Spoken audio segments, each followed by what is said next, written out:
اسی طرح غوث پاک کی بارگاہ میں ایک صاحب آئے، وہ منکر تھے بہت سارے. سنیے، اولیاء نبی کے پرتو ہوتے ہیں، ہے کہ نہیں؟ انبیاء کے معجزات کو اپنی کرامات سے دکھاتے ہیں. غوث پاک رضی اللہ تعالیٰ عنہ بیان کر رہے تھے نبی کونین صلی اللہ علیہ وسلم کے معراج کا واقعہ. معراج بیان کر رہے، میرے آقا بستر پر سوئے تھے، جبرائیل آئے، اٹھائے، لے گئے، حرم میں لے گئے، وہاں سے مسجد اقصیٰ گئے، مسجد اقصیٰ سے پہلے آسمان، دوسرا، تیسرا، چوتھا، پانچواں، چھٹا، ساتواں، عرش دیکھا، کرسی دیکھا، لوح دیکھا، قلم دیکھا، رب سے ملاقات کی، جنت، دوزخ. اس کے بعد واپس آئے، ابھی بستر گرم تھا. منٹ بھی نہیں گزرا ہوگا نا، مجھے بیان کرنے میں پتہ نہیں کتنا ٹائم لگ جائے گا معراج کا واقعہ، لیکن حضور کو صبر کرنے میں بھی وقت نہیں لگا. یہ سارے علماء سے آپ سنتے ہیں. اب مجھے بتائیے، اس کو پھر میں کبھی معراج کے واقعے پر سنا دوں یا سن لینا، لیکن اب غوث پاک بیان کر رہے ہیں. مجلس میں کچھ تو ہوتے ہیں جو سر پھرے ہوتے ہیں اور یہ کہتے ہیں نہیں یہ تو ان لوگوں کی بکواس ہے، یہ افواہ ہے، بڑا چڑھا کر کے بول دیتے ہیں. وہ مجمع میں بیٹھا تھا ایک صاحب اور وہ اٹھ کر کے چلا گیا. یہ مولانا لوگوں کی باتیں ہیں، اتنا لمبا سفر اتنے چھوٹے وقت میں ہو کیسے سکتا ہے کہ نبی یہاں سے گئے، مسجد اقصیٰ کتنی دور ہے، آسمانوں کا سفر کیے، یہ کہہ رہے بستر بھی گرم تھا، رات بھی ختم نہیں ہوئی تھی، واپس آ گئے. ایسا کیسے ہو سکتا ہے؟ اٹھ کر کے مجلس چھوڑ کے چلے گئے. گھر آئے، گھر آ کر کے بیوی سے کہا کیا بنا رہی ہو؟ کہا کچھ لے کر کے آئے آپ، بنا دیتی ہوں. مچھلی لایا اور دے دیا. سنا ہم نے کہ وہ صاحب گئے نہانے کے لیے، دریا میں غوطہ لگایا، ڈوب گئے، چلے گئے.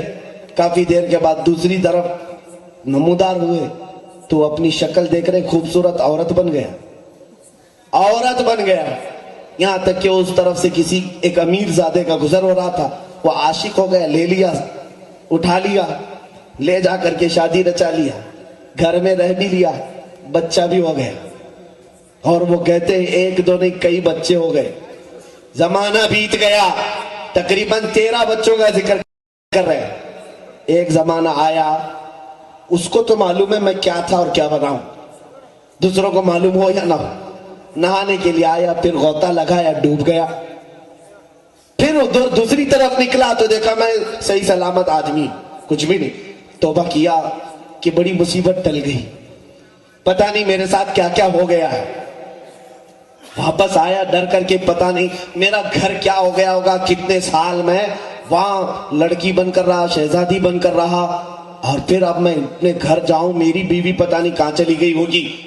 دوڑتے دوڑتے آیا، اپنے گھر کو دیکھا تو گھر سلامت تھا. دروازہ کھٹکھٹایا اور اندر آیا تو دیکھا اس کی بیوی موجود تھی اور مچھلی ابھی صاف کر رہی ہے.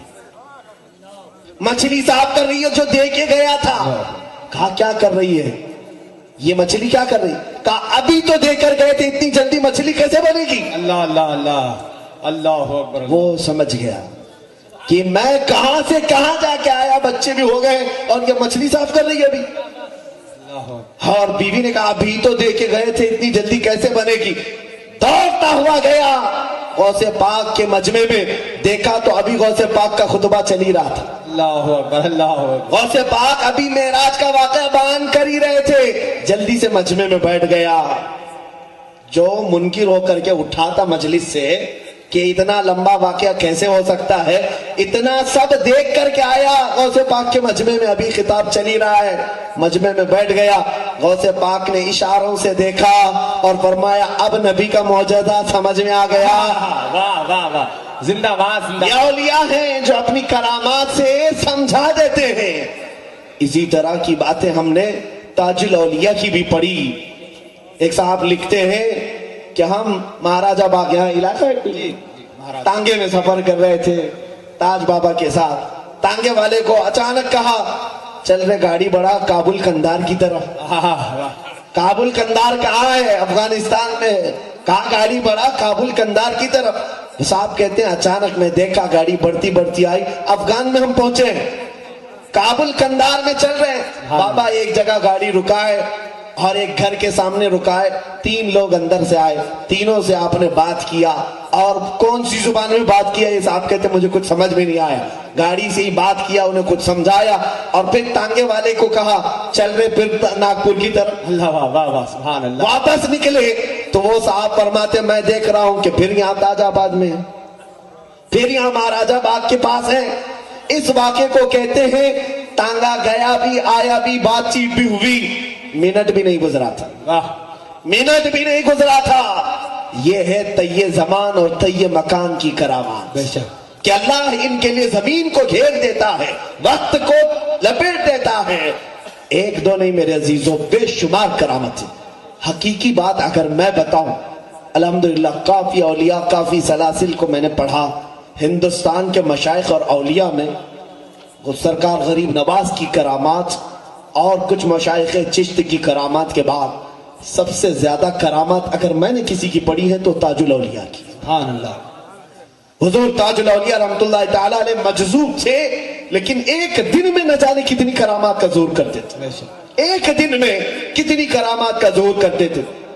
بلکہ ایک صاحب وہ فرماتے ہیں کہ میں پولیس میں نوکری کرتا تھا اور نوکری کرتے کرتے میں ہانگ کانگ چلا گیا، پھر آسٹریلیا یا امریکہ چلا گیا، میرے ساتھ یہاں کا ایک نوجوان بھی تھا، جنگیں ہوئی، واپس آیا، واپس میں آ گیا، وہ نوجوان نہیں آیا۔ تو اس نوجوان کی ماں کو جب پتا چلا کہ یہ صاحب آئے ہیں تو وہ روتی ہوئی بابا کے پاس آئی، قدم پکڑ لیا، کہا کہ بابا میرا بیٹا نہیں آیا، انگریزوں کی فوج میں تھا یا پولیس ڈیوٹی پر تھا، گیا تھا ہانگ کانگ یا پھر امریکہ وغیرہ لندن گیا، آیا نہیں، واپس نہیں آیا۔ حضرت تاج بابا رحمت اللہ تعالیٰ علیہ سے وہ کہنے لگی جب تک میرا بیٹا دو گے نہیں میں یہاں سے جاؤں گی، جب تک نہیں لوٹاؤ گے میں نہیں جاؤں گی۔ مجھے لگتا ہے شہر ناگپور والے یہ ادا اگر بھول گئے ہوں تو واپس پکڑ لو، حاجت آ جائے چادر پکڑ کر بیٹھ جاؤ، جب تک یہ نہ ہو جائے اٹھوں گا نہیں۔ بے شک دیکھنا آج بھی وہ کرامات زندہ ہیں۔ بے شک بے شک۔ وہ خاتون بیٹھی، اس کے بعد روتی رہی۔ تاج بابا رحمت اللہ تعالیٰ علیہ فرماتے اے دیوانی اٹھ، وہ نیم کے درخت کے ساتھ سامنے جا، دیکھ کون سویا ہے۔ وہ عورت آتی ہے، دیکھا وہ نیم کے درخت کے نیچے اس کا جوان بیٹا سویا ہوا، جو غائب کہاں سے، امریکہ سے واپس نہیں آیا تھا۔ اس کو اٹھایا، چمٹایا، گلے سے لگایا، پوچھا تو کہاں تھا میرے عزیز، میرے لال، اتنے دن غائب ہو گیا۔ وہ لڑکا کہنے لگا ماں جنگ میں شریک ہوا تھا، ہانگ کانگ کی جنگ کے بعد میں جرمنی چلا گیا، میں نے سوچا کہ وہاں کچھ دن گزار لوں، ہوٹل میں وہاں پر کچھ کھا رہا تھا، ایک بزرگ آئے اور وہ بزرگ کلندر صفت سے مجھے ایک تماچا مارا اور کہا اے لڑکے تو یہاں عیاشی کر رہا ہے، تیری ماں وہاں تیرے گھر پر رو رہی ہے۔ میں ڈر گیا، یہ بابا یہاں جرمنی میں کہاں سے آئے، کون بابا ہے؟ تو میں نے کہا کہ میری ماں رو رہی ہے، میں کیسے جاؤں، ابھی اتنی جلدی کیسے جا سکتا ہوں؟ تو انہوں نے میرے پیٹھ پر مارا تو میری آنکھ بند ہو گئی اور مجھے غشی آ گئی۔ اب میں اٹھاؤں تو دیکھ رہا ہوں یہ درخت ہے اور تم میرے سامنے کھڑی ہو۔ وہ خاتون کہتی ہے چل میں تجھے دکھاؤں کون بابا جرمنی میں آیا تھا۔ ہاتھ پکڑ کر کے لائی تاج بابا رحمت اللہ علیہ کے دربار میں۔ وہ لڑکا چیخ پڑا ہاں یہی تو وہاں پر آئے تھے، وہاں سے لائے۔ یہ اولیاء ہے پل بھر میں۔ اسی لیے میں نے کہا جہاں میں اہل ایمان مثل خورشید جیتے ہیں، ادھر ڈوبے ادھر نکلے، ادھر ڈوبے ادھر نکلے۔ کیا کہ